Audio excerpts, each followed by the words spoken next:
Watch a person's face just before they answer a complex question. In that micro moment, their eyes will usually dart in a specific direction. These movements are predictable neurological reflexes. They serve as physical markers, showing exactly how the brain is actively sorting through information.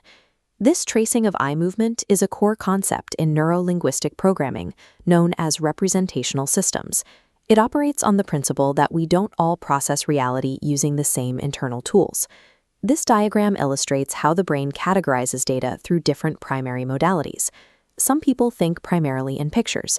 Others process the world through sounds or through physical and emotional feelings.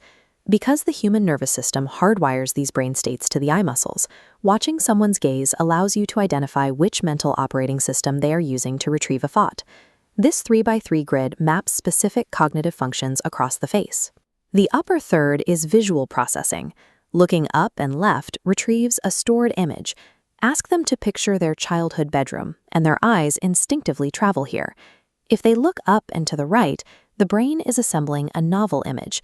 Ask them to imagine an elephant covered in pink icing, and this zone lights up. The middle horizontal plane is the auditory processing center. Looking left accesses a remembered sound, like a familiar doorbell. Looking right indicates the brain constructs a new sound, like a chainsaw running inside a tin shed. The lower quadrants are split between physical sensations and internal speech. A glance down and to the right taps into the kinesthetic system, the zone for physical feelings, sense of touch, or deep emotions. Looking down and to the left indicates internal dialogue, showing that the person is silently speaking to themselves. These 6 positions form a structural alphabet. By paying attention to them, you can track whether a person is currently seeing, hearing, or feeling their thoughts before they ever speak. This grid functions as a guide rather than a universal law. Applying it effectively requires establishing an individual's cognitive baseline. This diagram shows how left-handed individuals often use a mirrored grid. For them, the recall and construct zones are flipped horizontally across the face. You can find a person's true baseline by asking a simple question about a feeling, like the temperature of their toes. Watch which side their eyes drop to, and you have your anchor for their specific pattern. Rapid blinking provides additional context. It often functions as a mental punctuation mark when the brain is chunking large blocks of information. Effective observation requires calibrating to the specific person in front of you. Once you tune in to their unique baseline, you can begin to accurately track the flow of their thoughts.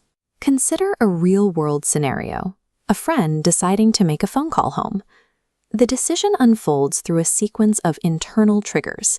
First, their eyes dip down and to their right. They are starting in a kinesthetic state, accessing the feeling of being homesick. Immediately, their eyes snap up and to the left. They are now retrieving a visual memory of their family to reinforce that feeling.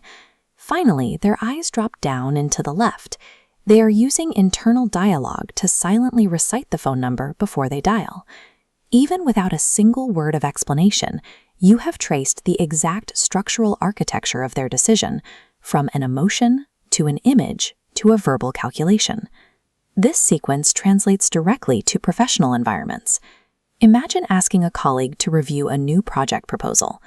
As they consider the question, their eyes drift upward. Their brain has loaded the project data using the visual modality. If you ask, "How do you feel?" their brain must translate active visual thoughts into a kinesthetic response.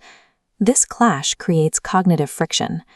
Phrasing it as, "How does this look?" matches their active system. It removes the barrier, allowing them to respond easily. This minor linguistic pivot, dictated by their involuntary eye movement, reduces friction and helps build a sense of ease in the conversation. Mastering these cues provides a framework for identifying the specific mental language a person is currently using. It offers a way to meet someone on their own cognitive terms, improving the clarity of the interaction.